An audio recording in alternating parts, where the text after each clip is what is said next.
আজকে আমরা press conference করছি। আপনারা জানেন যে আজকে বিভিন্ন জায়গাতে আমাদের পৃথিবীতে এবং কি আমাদের ভারতবর্ষে এবং ত্রিপুরা রাজ্যেও বিভিন্নভাবে কোভিড পরিস্থিতি চলছে। তো সেই ক্ষেত্রে আমাদের কেন্দ্র সরকার এবং রাজ্য সরকার একটা স্কিম এটা চালু করা হয়েছে। তো কোভিড-19 সময়ে যেসব শিশুরা পিতামাতা হারিয়েছে তাদের কল্যাণে স্কিম চালু করা হয়েছে। তার মধ্যে সর্বপ্রথম আমি বলবো যে কেন্দ্রের যেগুলো চালু হয়েছে সেগুলো বলবো, তারপরে আমাদের রাজ্যের ব্যাপারে বলবো। যেমন আপনারা শুনেছেন, হয়তো অনেকেই জানেন, PM care for children, empowerment of Covid affected children. তো এখানে সর্বপ্রথম কর্পাস ফান্ড, যে বাচ্চাগুলো 18 বছরের নিচে সেই বাচ্চাদের জন্য তৈরি করা হবে কর্পাস ফান্ড, এবং 18 বছর যখনই পূর্ণ হবে 10 লক্ষ টাকা তাদের হবে। সেই 10 লক্ষ টাকা 18 বছর থেকে 23 বছর পর্যন্ত, মানে 5 বছর যাবত তাদেরকে মান্থলি তাদেরকে দেওয়া হবে, একটা অ্যামাউন্ট মান্থলি তাদেরকে দেওয়া হবে। তারপরে 5 বছরের পরে বয়স যখনই তাদের 23 বছর অতিক্রম করবে, যে টাকাগুলো বাকি থাকবে সেগুলো একসঙ্গে তাদেরকে দিয়ে দেওয়া হবে। তার পাশাপাশি রয়েছে যাদের বয়স 18 বছর হয়নি, 18 বছরের নিচে যে বাচ্চাগুলো রয়েছে তাদেরকে কেন্দ্রীয় বিদ্যালয়ে অথবা সৈনিক স্কুলে অথবা নবোদয় বিদ্যালয়ে অথবা প্রাইভেট স্কুলে তাদেরকে অ্যাডমিশন করানো হবে, এবং যে right two education act norms অনুসারে তাদেরকে ফ্রি এডুকেশন দেওয়া হবে। তার পাশাপাশি হায়ার এডুকেশনের জন্য লোনের ব্যবস্থা করা হবে, এবং যে ইন্টারেস্ট আসবে সেটা PM কেয়ারসিকে সেই লোনের ইন্টারেস্টটা দিয়ে দেওয়া হবে।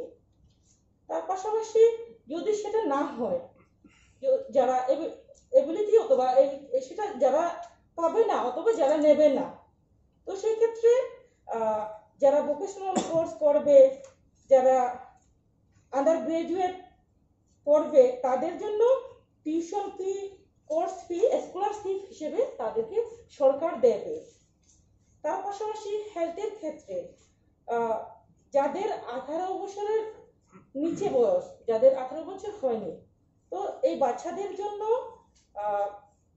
আয়ুষ্মান ভারতের স্কিমের আওতায় আনা হবে 5 লক্ষ টাকা পর্যন্ত, এবং যে তাদের প্রিমিয়াম রয়েছে সেই প্রিমিয়াম 18 বছর অবধি PM কেয়ার থেকে দেওয়া হবে।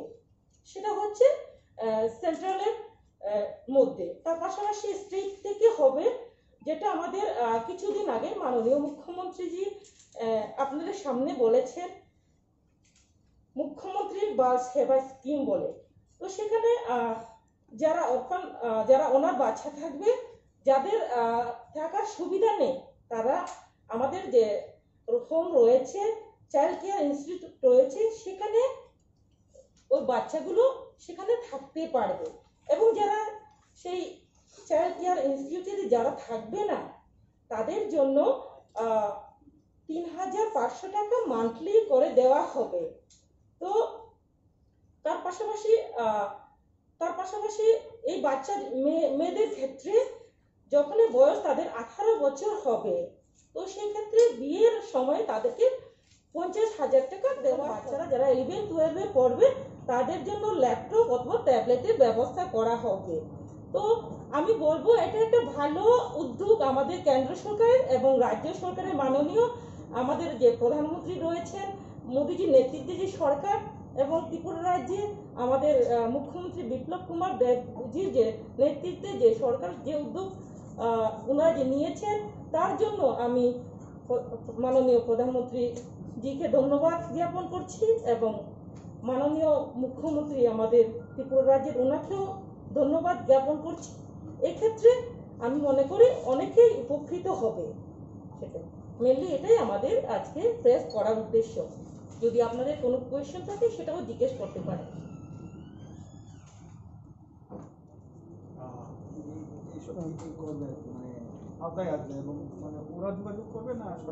সেটা যেমন আমাদের ওনারাও যদি মনে করেন যোগাযোগ করবেন, এবং সরকার থেকে এবং আমাদের হেলথ রিপোর্ট যে রয়েছে সেটা তদন্ত করে, এবং আমরা সেই রিপোর্ট আমরা নিয়ে সেটা আমরা করব। এখন পর্যন্ত এবং পাবলিসিটি সেটা করা হবে। এখন পর্যন্ত কোনো আইডেন্টিফাই হয়েছে? সেটা শুধুমাত্র নতুন, আমরা নতুন উদ্যোগ নিয়েছি, তার জন্য সময়ের প্রয়োজন, এখনো করা হয়নি, সেটা করা হবে। তার পাশাপাশি আমাদের আরেকটা স্কিম রয়েছে, যে পোস্টার কেয়ার নামে একটা স্কিম রয়েছে। অনেকে বলবে শুধুমাত্র এই স্কিমের মধ্যে আসবে কোভিডের, তার পাশাপাশি তার বাদেও যাদের সিঙ্গেল প্যারেন্টস রয়েছে, ইকোনমিক্যালি উইক যারা রয়েছে, তাদের ক্ষেত্রেও কিন্তু পোস্টার কেয়ার রয়েছে, একটা 2000 টাকা মান্থলি দেওয়া হয়। সেটা সেই সুযোগটাও কিন্তু নিতে পারবে অনেকেই সেটা। আচ্ছা ম্যাডাম, যেহেতু আপনি সোশ্যাল ওয়েলফেয়ার এবং সোশ্যাল এডুকেশন মিনিস্টার, এখন পর্যন্ত আশ্রমগুলিতে কতজন শিশু আক্রান্ত হয়েছে? অ্যাকচুয়ালি 70 জন শিশু আক্রান্ত হয়েছে, সেটা নন গভর্নমেন্ট এবং গভর্নমেন্ট মিলিয়ে। তো সেক্ষেত্রে রিকভারিও আমাদের হয়েছে 50 জন রিকভারি হয়েছে। সারা ত্রিপুরা রাজ্যে? হ্যাঁ, সারা ত্রিপুরা রাজ্যে। ত্রিপুরাতে আপনারা কিভাবে বিষয়গুলো সাধারণ মানুষের কাছে বুঝতে পারছি না, মানে ত্রিপুরার যে বিষয়গুলো, দুটো প্রজেক্ট যেটা আছে, একটা প্রাইম মিনিস্টার বা চিফ মিনিস্টার, কিভাবে নিয়ে যাবেন সাধারণ মানুষ? অ্যাকচুয়ালি যেগুলো আমি বলেছিলাম সেটা রেভিনিউ ডিপার্টমেন্টের থ্রুতে হবে, এবং গভর্নমেন্ট আপনারা জানেন সমগ্র ত্রিপুরা রাজ্যে কিন্তু আমাদের এমপ্লয়ি রয়েছেন, বিভিন্ন ডিপার্টমেন্টে রয়েছেন, এবং প্রত্যেকটা অবশ্য আপনারা জানেন, বা বিভিন্ন স্কিমগুলো যেভাবে হয় সিস্টেম অনুসারে গাইডলাইন ফলো করে করা হবে। আর এক্ষেত্রে কতজন ত্রিপুরা থাকতে আনুমানিক কোনোভাবে এই ধরনের আনুমানিক কোনো সংখ্যা দেওয়া হয়নি কতজনকে করা হবে। তো এখনো পর্যন্ত এই ধরনের সংখ্যা আমরা লিমিট নেই, শুধুমাত্র যাদের পিতামাতা কোভিড আক্রান্তে মারা গেছে তাদেরকে হতে পারে, এক ফ্যামিলিতে 2 জন হতে পারে, 3 জন হতে পারে, সেটা আমরা কোনো ধরনের লিমিট এখানে রাখা হয়নি। মানে কতজন আছে এখনো পর্যন্ত একমাত্র এই নতুন স্কিম আমরা করছি, তার জন্য এখনো আমরা সঠিক রিপোর্ট কতটুকু কি সেটা এখনো আমাদের কাছে হাতে আসেনি, সেটা আমরা অবশ্যই তদন্ত করে আমরা সেটা নেব। আগামীকালকে সেটা পাবলিসিটি করা হবে। সরকার গঠনের পর যখন সবগুলি সামাজিক ভাতায় বাড়ানো হয়েছে, কিন্তু কন্যা সন্তান ভাতাটা কেন বাড়ানো হয়নি, আগের মতো রয়ে গেছে? অ্যাকচুয়ালি যতটুকু আমার আইডিয়া, যেটা আমি বলবো, যে আমাদের কন্যা সন্তানের ক্ষেত্রে এক পরিবার থেকে দুটি মেয়েকে দেওয়া হয়, তো সেক্ষেত্রে 2 জনে বেনিফিট পাচ্ছে, তাদেরকে 500 বলে তাদের 1000ই হয়। তো সেক্ষেত্রে আমরা ভবিষ্যতে আমরা চেষ্টা করছি ভাতাগুলোকে, যেহেতু আপনারা জানেন সেটাকে আমাদের টার্গেট 2000 টাকা করা, তো অবশ্যই আমরা আগামী দিনে সেটাকে আমরা বাড়াবো। সেটাই ম্যাডাম, অনেকজনের ভাতা কাটা গেছে, সেটা রাজনৈতিক কারণে কোনো মহল থেকে বলা হচ্ছিল।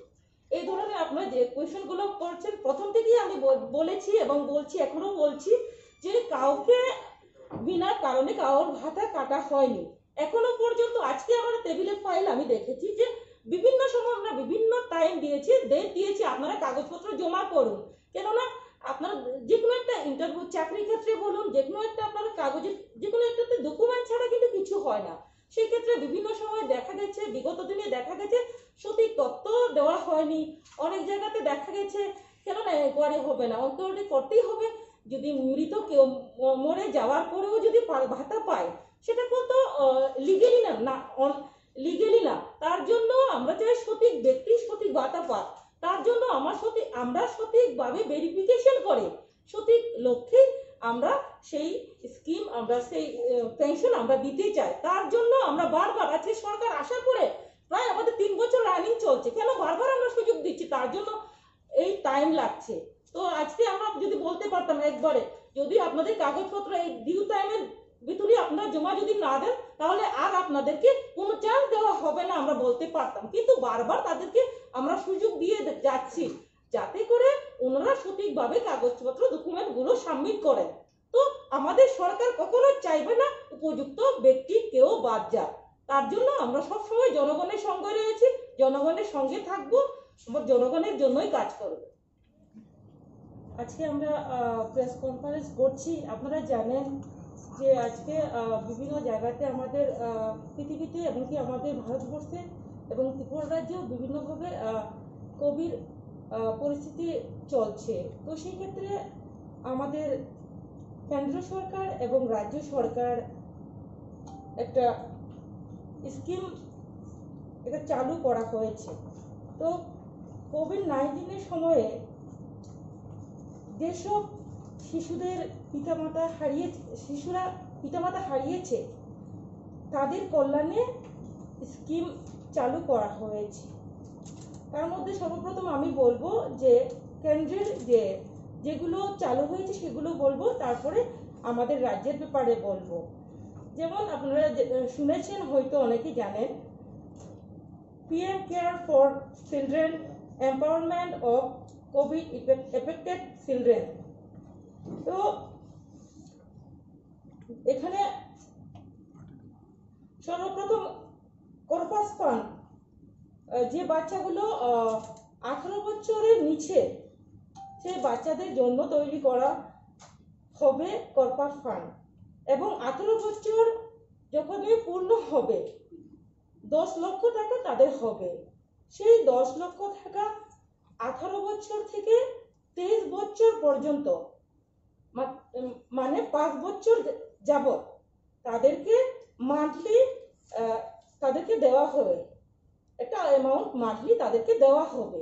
তারপরে 5 বছরের পরে বয়স যখনই তাদের 23 বছর অতিক্রম করবে, যে টাকাগুলো বাকি থাকবে সেগুলো একসঙ্গে তাদেরকে দিয়ে দেওয়া হবে। তার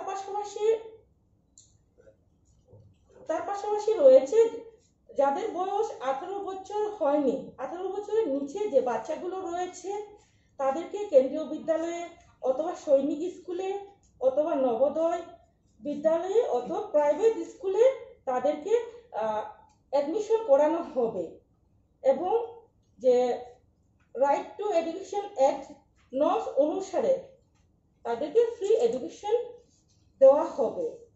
তার পাশাপাশি হায়ার এডুকেশনের জন্য লোনের ব্যবস্থা করা হবে, এবং যে ইন্টারেস্ট আসবে সেটা PM কেয়ারসিকে সেই লোনের ইন্টারেস্টটা দিয়ে দেওয়া হবে।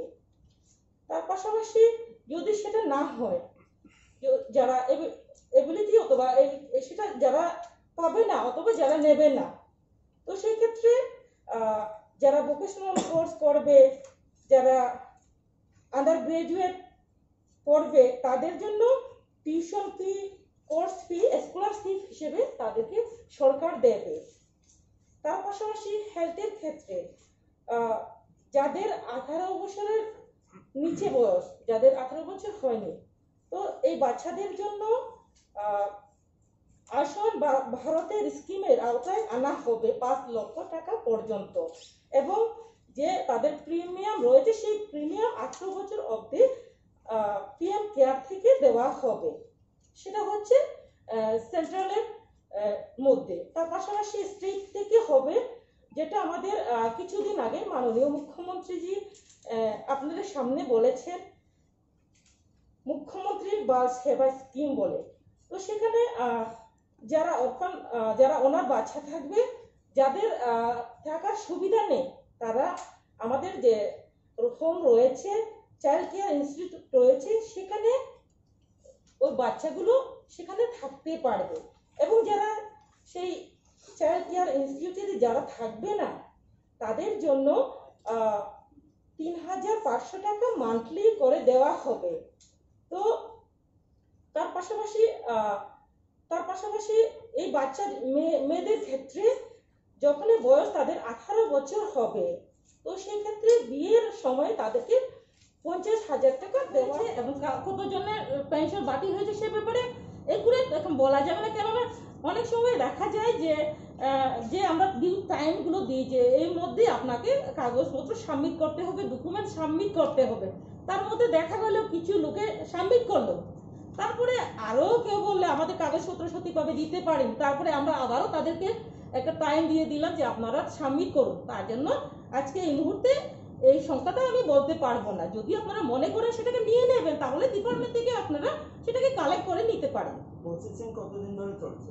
অ্যাকচুয়ালি সেটা 2018 এর লাস্ট, আমি মানটা বলতে পারবো না, হ্যাঁ লাস্ট থেকে সেটা শুরু হয়েছে। তার জন্য যদি আমরা চাইতাম তখন একবার তাদেরকে টাইম দিয়ে আমরা সেটাকে একটা লিমিট করে দিতে পারতাম, কিন্তু বারবার সুযোগ দেওয়া হচ্ছে যাতে করে উপযুক্ত ব্যক্তি বাদ না যায়, তার জন্য সেটা করা হচ্ছে। যেমন আমরা তার পাশাপাশি নতুন আমরা 30,000 ভাতা একটা আমরা দিচ্ছি, সেখানেও কিন্তু প্রায় আমরা বলেছি আপনারা জমা করুন। তো সেখানে আমাদের 26,000 বেনিফিশিয়ারি কাগজপত্র ওকে করে জমা করেছে এবং তাদেরকে অলরেডি তাদেরকে পেনশন দেওয়া হচ্ছে।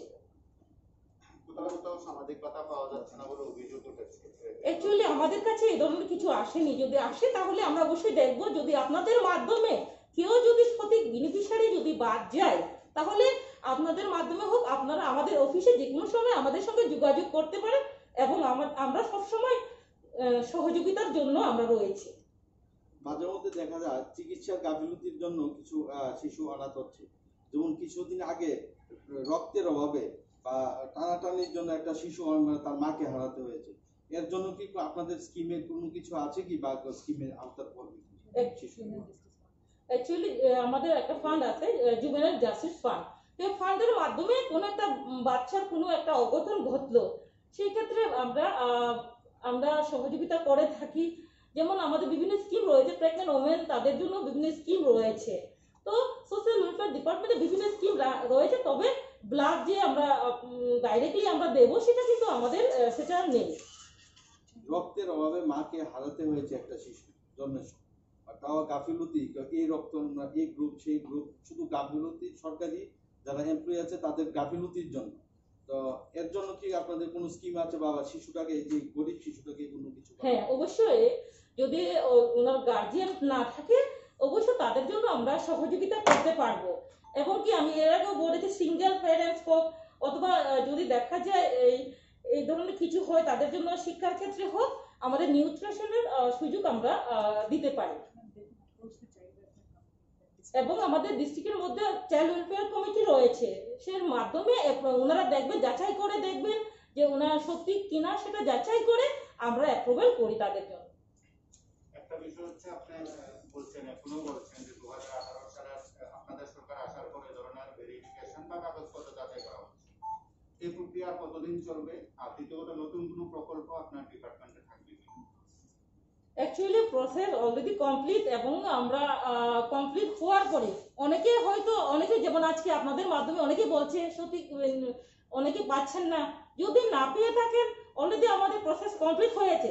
যদি এমন যদি থাকেন তার জন্য আমরা যদি থাকে তাহলে আমাদের সঙ্গে যোগাযোগ করেন, যে কেউ হোক যদি এমন কিছু হয়ে থাকে। তো বারবারই আমি আমরা বলছি যে উপযুক্ত ব্যক্তিকে কাউকে বাদ দেওয়া হবে না। তো তার জন্য আমরাও চাই যে এটা লং টাইম যাতে না হয়, যা হবে যে আমরা একটা টাইম দিয়েছি ডিউ টাইমের মধ্যে করা। তো একটা আমরা চাইবো লাস্ট যাতে দেরি না হয়। ইদানিং একটা যদি আমরা ডিসকাশন করার আমরা ক্যাবিনেটে অথবা মাননীয় মুখ্যমন্ত্রীর সঙ্গে ডিসকাশন করে যদি মনে করি যে আবার কিছুদিন তাদেরকে সময় দেওয়া হবে, তাহলে আমরা দেখব যে প্রয়োজন আছে কিনা। এমন যদি থেকে থাকে তাহলে অবশ্যই আমরা দেখবো সেটা। প্রসেসিং কমপ্লিট করছেন আপনি, তারপর আপনার কাছে আপনি দপ্তরের মধ্যে আপনার কাছে তথ্য নিন। অ্যাকচুয়ালি আজকে আপনারা জিজ্ঞেস করবেন এই বিষয়ে, সেটা তো জানা ছিল না। যদি আজকে শুধু সম্পূর্ণ আলাদা বিষয় নিয়ে আমাদের আলোচনা, তার জন্য আজকে সেটা মধ্যে নেই, বুঝতে পারেন আপনার জানার কথা নয়, সেটা আপনি একদম দপ্তরের মধ্যে। অ্যাকচুয়ালি সবসময় জানবো যে আজকে কালকে একটা পরিবর্তন হলো, সঙ্গে সঙ্গে সমস্ত কিছু করে আমার সঙ্গে থাকবে সেটা তো নয়। আপনার সাথে আপনার আধিকারিক রয়েছে এবং আপনার আধিকারিক